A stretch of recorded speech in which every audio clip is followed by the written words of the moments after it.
Dans la vaste savane d'Afrique de l'Est, où les montagnes se dessinent à l'horizon et où les herbes dansent sous la caresse du vent, vivait une jeune femme nommée Naeku.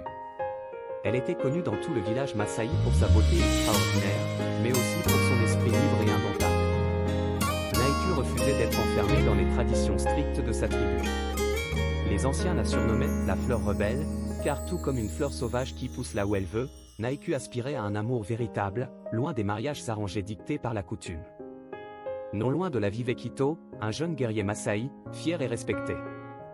Après avoir prouvé sa bravoure en combattant des lions, il était revenu dans son village, célébré comme un héros. Mais malgré l'admiration de tous, le cœur de Kito n'appartenait qu'à une seule personne, Naeku. Ils se connaissaient depuis l'enfance, et depuis longtemps, leurs regards se cherchaient en silence, complices d'un amour interdit. Car Kito était promis à une autre, et Naeku devait épouser un vieux chef du village voisin, un mariage arrangé pour unir deux familles puissantes.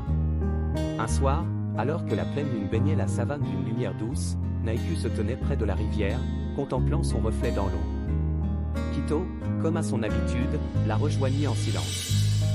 Ils passaient souvent des moments furtifs ensemble, à l'abri des regards. Ce soir-là, Kito, incapable de contenir ses sentiments plus longtemps, avoua enfin ce que tous deux savaient déjà, il l'aimait, profondément. Naeku, ému, répondit à son amour, mais ils savaient tous les deux que leur amour était interdit. Alors que les préparatifs pour le mariage de Naeku avançaient, elle sentit son cœur se briser. Refusant de se résigner à une vie sans amour, Naeku prit une décision audacieuse. Une nuit, elle s'enfuit dans la forêt sacrée, espérant que les esprits anciens la protégeraient. Lorsque Kito apprit sa fuite, il n'hésita pas une seconde et partit la rejoindre. Ensemble, ils se cachèrent dans la forêt, vivant plusieurs jours d'une liberté douce et amère, loin des contraintes de la tribu. Mais leur répit fut de courte durée. La tribu découvrit rapidement leur disparition, et selon les lois ancestrales, trahir les traditions était un acte grave, puni par l'exil ou même la mort. Les anciens décidèrent qu'ils devaient être jugés. Kito et Naeku, main dans la main, décidèrent de se confronter au conseil des anciens. Sous un grand arbre sacré, symbole de la sagesse de leur peuple, ils plaidèrent pour leur amour. Kito, avec la force et le courage d'un guerrier, déclara qu'il préférait mourir plutôt que de vivre sans Naeku. Elle, avec la douceur et la détermination d'une femme amoureuse, affirma que l'amour ne pouvait être contraint par des traditions vieilles de plusieurs générations.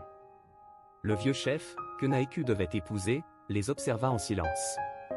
Touché par leur sincérité et leur bravoure, il se souvint de son propre amour perdu, un amour qu'il avait sacrifié au nom des coutumes. Dans un geste inattendu, il se leva et déclara que leur amour serait accepté. Pour la première fois dans l'histoire de leur tribu, un mariage d'amour, et non arrangé, fut autorisé. Naeku et Kito furent enfin unis, et leur amour libre devint une légende parmi les Maasai.